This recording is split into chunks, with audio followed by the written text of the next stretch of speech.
Bom, pessoal, então vamos continuar, vamos falar agora de periculosidade, certo?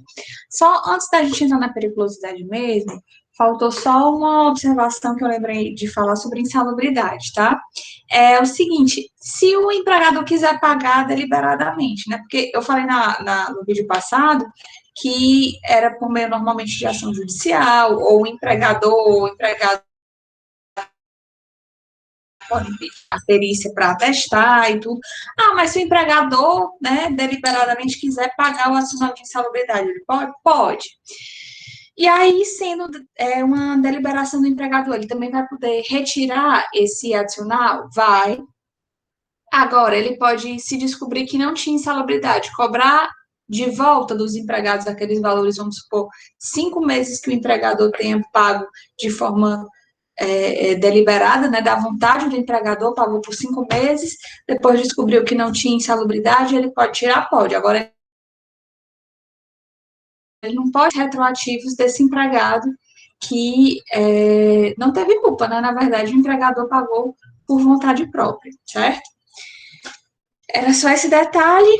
E a outra coisa é que uma decisão em uma ação judicial requerendo insalubridade, ela faz coisa julgada em relação àqueles fatos. O que eu quero dizer é que, se por acaso a decisão atesta que não há insalubridade, houve perícia e tudo, e no final das contas não havia adicional de insalubridade a ser pago. Mas depois, o empregado continua trabalhando na empresa e verificaram ou a intensidade do contato com o agente nocivo aumentou.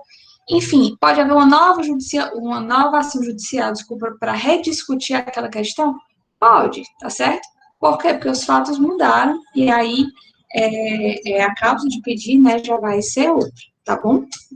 E aí a gente encerra com a parte de insalubridade. Se vocês tiverem alguma dúvida, não deixem de enviar torpedo, tá? Ou mesmo na nossa live que vai acontecer na semana que vem, para tentar esclarecer alguns pontos que eventualmente tenham ficado mais obscuros aí. E a gente passa para o adicional de periculosidade, as chamadas atividades perigosas, certo? Elas estão regulamentadas lá nos artigos 193 e 194 da CLT. Elas também têm fundamento na nossa Constituição, lá no artigo 7º, inciso 23, e elas também são mais detalhadas, são regulamentadas pelas normas regulamentares do Ministério do Trabalho, que hoje é do Ministério da Economia, e é a NR de salubridade, NR16 é a da periculosidade, e tem também a NR19, que fala sobre explosivos, certo? Qual é a diferença básica entre insalubridade e periculosidade, gente? Aqui, a periculosidade são riscos de morte iminente. Tipo assim, o empregado, ele pode passar a vida inteira trabalhando com explosivos e nunca de dano à sua saúde. Mas ele vai ter direito a receber o adicional de periculosidade. Por quê? Porque ele está sujeito a risco iminente de morte, tá? No adicional de insalubridade é diferente. São aqueles agentes nocivos, como nós já vimos no vídeo passado, biológicos, químicos, físicos, que é o contato permanente que vai fazendo com que isso gere uma nocividade para a saúde, para o bem-estar daquele empregado, tá certo? Então, as atividades perigosas são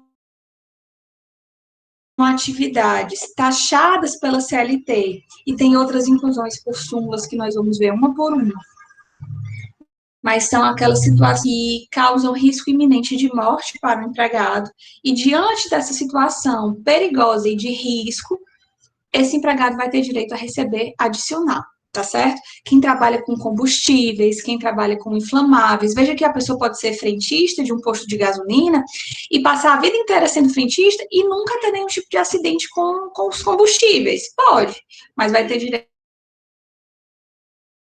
a receber o adicional de periculosidade só pelo risco diário que esse empregado passa, certo? diferente da insalubridade, que é o agente nocivo acima daquele nível tolerado pela legislação, que faz com que, pouco a pouco, o empregado vá tendo, né, uma perda em sua saúde ou um prejuízo para a sua saúde. Quem trabalha, por exemplo, com barulho muito alto, com ruído, isso pode gerar surdez ao longo do tempo, ou quem trabalha com agentes químicos, que pode gerar câncer ao longo do tempo, isso aí é para atividades insalubres, certo? E a atividade perigosa é aquela que vai gerar, certo? Vamos ver quais são as hipóteses, né, que vão gerar a insalubridade. Vou colocar aqui para compartilhar a tela na nota de aula, tá? Então, tá lá no artigo 193 da CLT, vamos ver. Ó, que implica em risco acentuado em virtude de exposição permanente do trabalhador a quê? A inflamáveis, tá?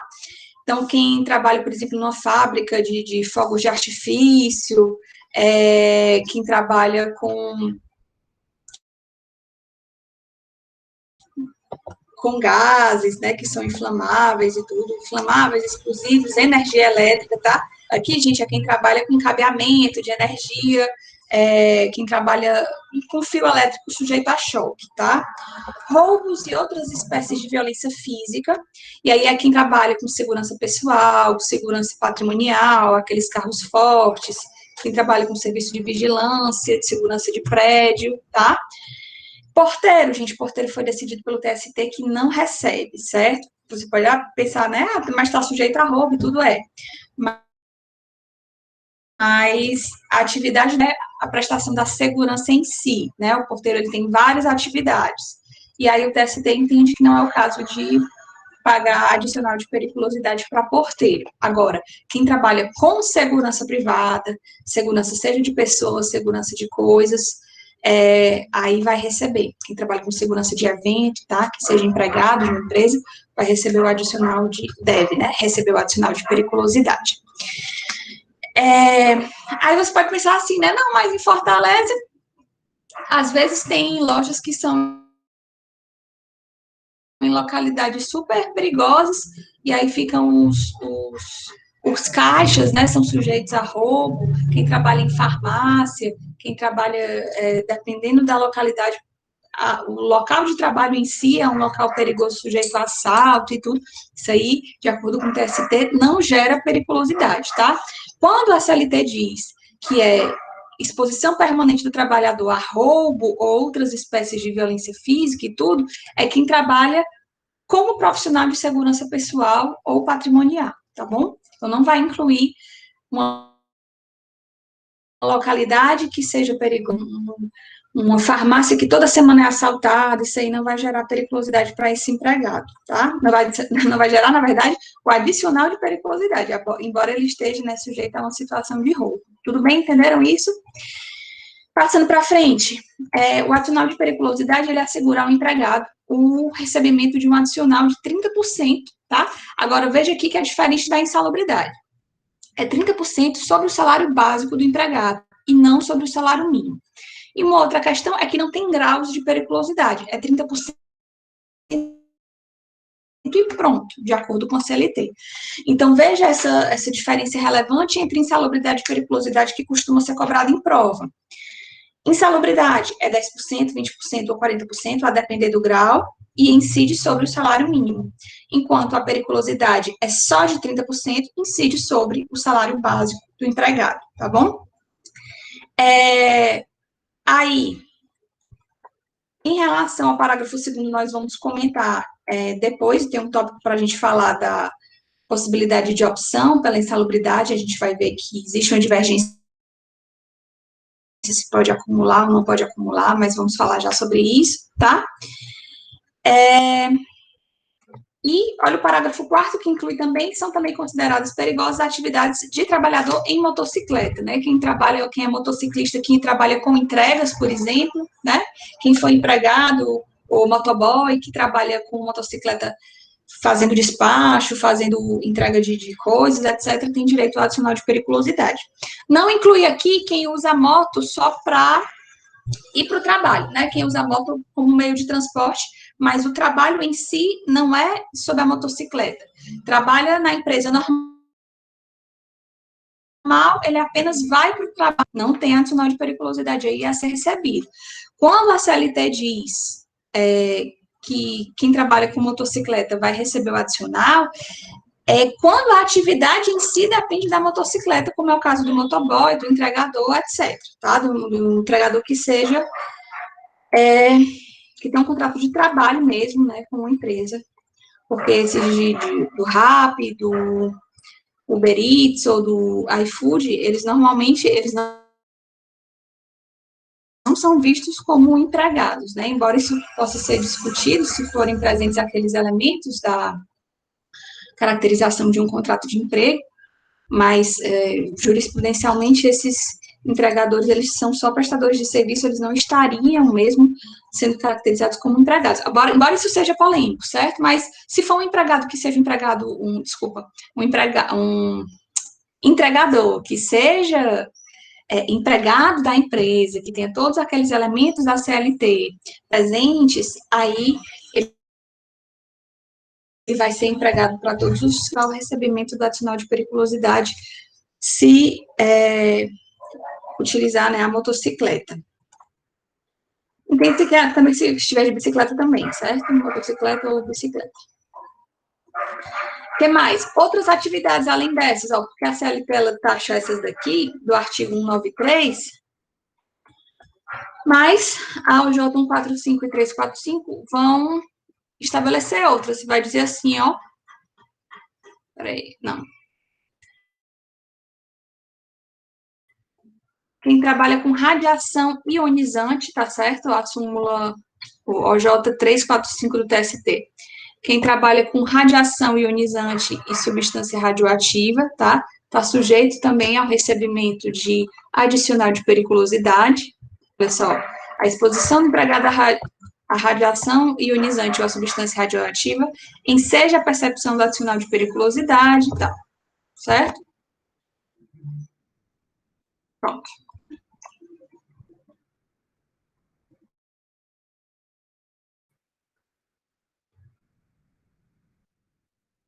Pronto. O que mais? Nós temos.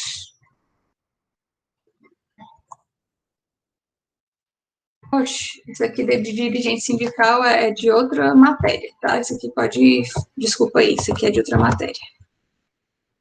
Passando para frente. Quem trabalha, opera bomba de gasolina, certo? Súmula 39 do TST. Quem opera bomba de gasolina também tem direito ao adicional de periculosidade. Quem trabalha com instalação de telefone, tá? Cabista, instalador, reparador de linha, de empresa de telefonia, porque está sujeito a choque elétrico, a energia, né? Se eles ficam expostos ao risco equivalente ao trabalho exercido em contato com o sistema elétrico em potência, e aí ele vai estar sujeito ao recebimento vai ter direito, né? Ao recebimento do adicional de periculosidade. Os bombeiros também têm uma lei específica que trata, os bombeiros também recebem um adicional de periculosidade. Os motociclistas, como nós já vimos, né? Também, lembrando que aquele que usa a moto só para ir e voltar do trabalho não recebe, tá? Em relação ao percentual e base de cálculo, nós já vimos que incide sobre o salário básico, tá?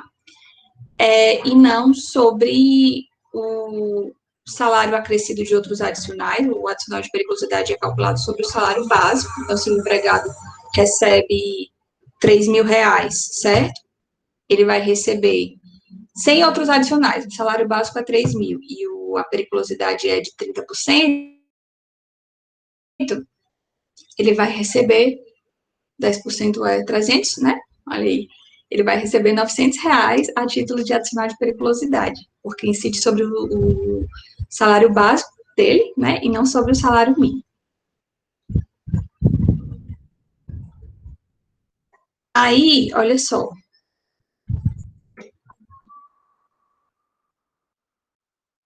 Peraí. Um minutinho. É possível estabelecer estabelecimento de percentual inferior, certo? Desde que por negociação coletiva. Desculpa aí, gente, não é súmula não é súmula 366, tá certo? Isso aqui foi sem querer a monitora do semestre passado que colocou. Súmula 364, tá certo, gente? Ajeitem aí, desculpa, tá? Como tá sendo ao vivo aqui, vamos corrigir ao vivo. Percentual inferior é a súmula 364 do TST, que vai tratar sobre isso. A súmula 364 vai dizer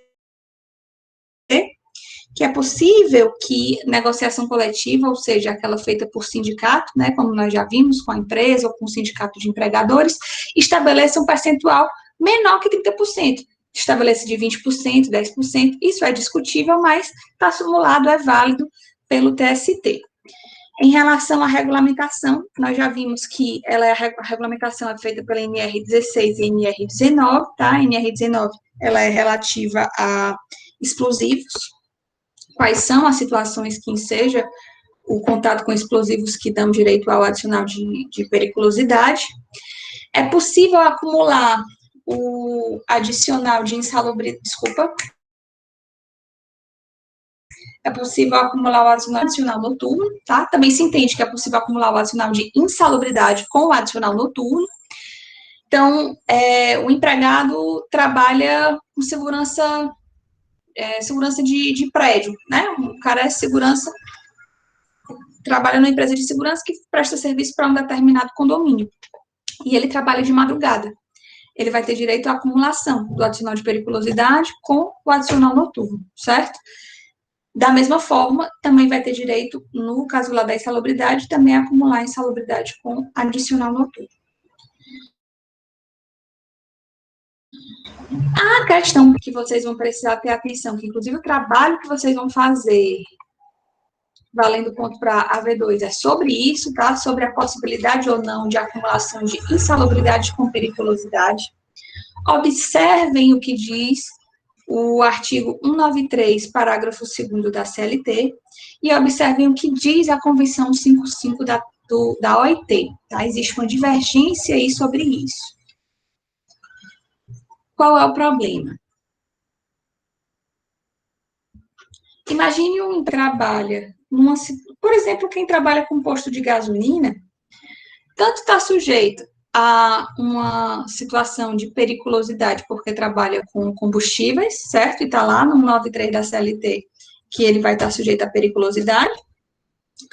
E ele também vai estar sujeito à insalubridade, porque ele está ali todo o tempo com cheiro, né? Com agentes nocivos à sua saúde, agentes químicos nocivos. E aí, imagine que ele também faça jus ao adicional de insalubridade. Será que ele vai poder acumular os dois adicionais? O parágrafo 2º do artigo 193 vai dizer que o empregado poderá optar pelo adicional de insalubridade, dando a entender, né, e esse é um entendimento que é dado pelo TST, que não pode haver acumulação dos dois adicionais.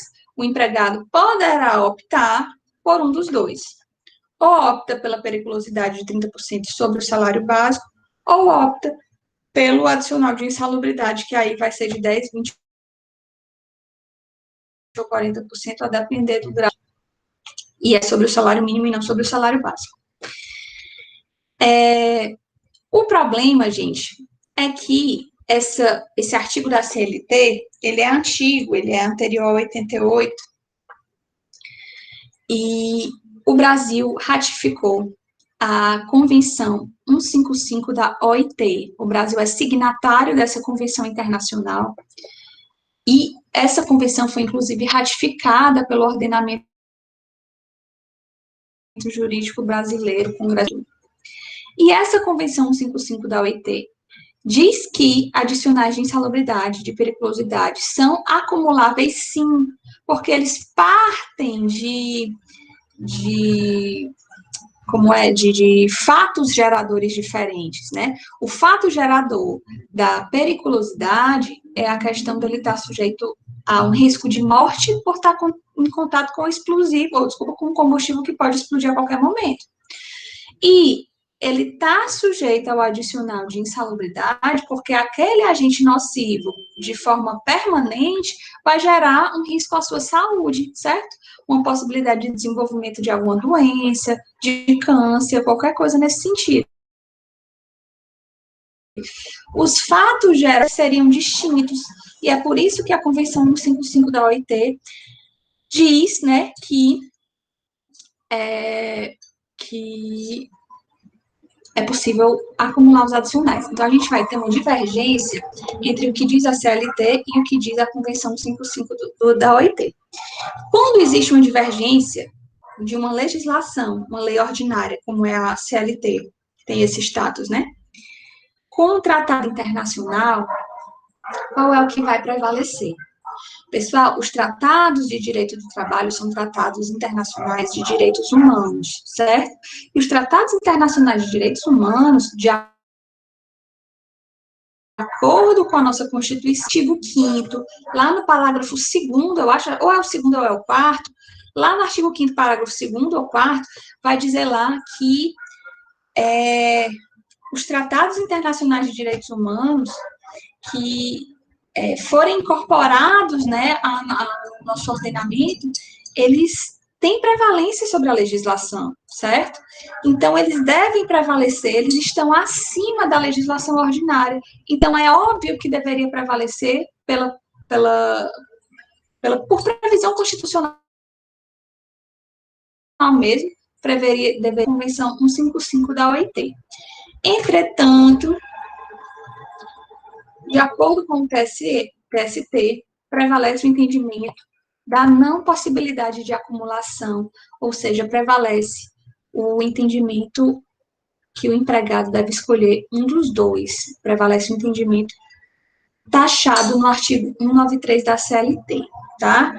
É uma inconstitucionalidade esse entendimento, né, porque, claro, por se tratar de um tratado internacional de direitos humanos, que foi ratificado aqui pelo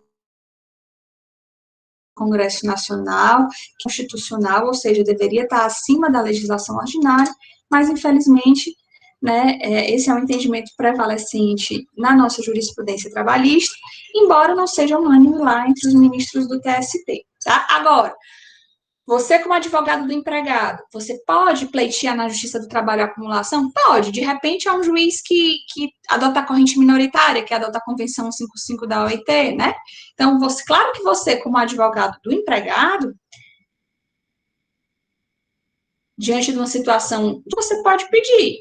Não sabe-se, né, se no final vai ser acatado pela jurisprudência, porque o entendimento majoritário do TST é contrário. Agora você, claro, como autor ou como advogado do autor, sempre pode pleitear. Certo? Então, entenderam isso? Depois vamos fazer um trabalho sobre essa questão, tá? Passando para frente, outras situações. Quem trabalha como tripulante de aeronave, tá? Não tem direito ao adicional de insalubridade, ainda que eles permaneçam a bordo durante o abastecimento já estiveram na situação, já não sei se vocês já viveram, de você estar lá, né, como cliente, a bordo da aeronave, e às vezes atrasa o voo, porque a aeronave está abastecendo. E os tripulantes, que são empregados daquela companhia aérea, ficam lá dentro, né, sujeitos a uma situação de risco, porque estão em contato com alta quantidade de combustível. Mas aí o TST entende que não há, tá, adicional de insalubridade, desculpa, de periculosidade a ser devido aí. Tem essa outra J, 385, certo? Que vai dizer que quem trabalha com armazenamento de inflamável tem direito ao adicional de periculosidade, tá? E é importante lembrar, para a gente encerrar aqui a aula sobre periculosidade, que o adicional de periculosidade também tem natureza remuneratória, ou seja, integra para todos os fins os cálculos relativos a FGTS, a 13º, a férias, a aviso prévio, tá certo? Então, como eu disse naquele exemplo, o empregado recebe R$ 3.000 e tem um adicional de periculosidade de 30% sobre 3.000, isso vai dar R$ 3.900 que ele vai receber por mês. 3.000 é o salário básico, R$ 900 é o adicional de periculosidade. Quando ele for receber aviso prévio, vai ser o quê? 3.900. O cálculo das férias, do 13º, do FGTS, tudo em cima de 3.900. Lembrando também que o adicional de periculosidade é um salário condição, quer dizer, passada a situação de perigo, se ele não trabalha mais em contato com choque elétrico, com radiação ionizante, com combustível, com explosivo, etc., acabou a situação de perigo, acabou o adicional de insalubridade, tá? Para a gente terminar, gente, outras situações. Quem trabalha com transporte de combustível, né? Às vezes tem uns caminhões que transportam combustível de um lado para o outro, o entendimento jurisprudencial de que recebe, né, a periculosidade por estar transportando combustível que a qualquer momento poderia explodir, né? Pronto. São situações que vão ensejar o adicional. Uma situação controversa vai ser discutido perante a Justiça do Trabalho, e aí os elementos de prova vão determinar, né, se esse empregado vai ter direito ou não vai ter direito ao adicional de periculosidade, tá? Normalmente, também, é por meio de uma ação judicial que é determinado, certo? Bom, gente, era isso em relação ao adicional de periculosidade. Vamos ver aqui. Era isso, tá? Vamos para a live na próxima semana. Qualquer coisa, estamos à disposição, tá certo? Deixa eu ver aqui como é que eu vou interromper. Ainda estou aprendendo a usar esse aplicativo. Até mais, gente. Até a próxima.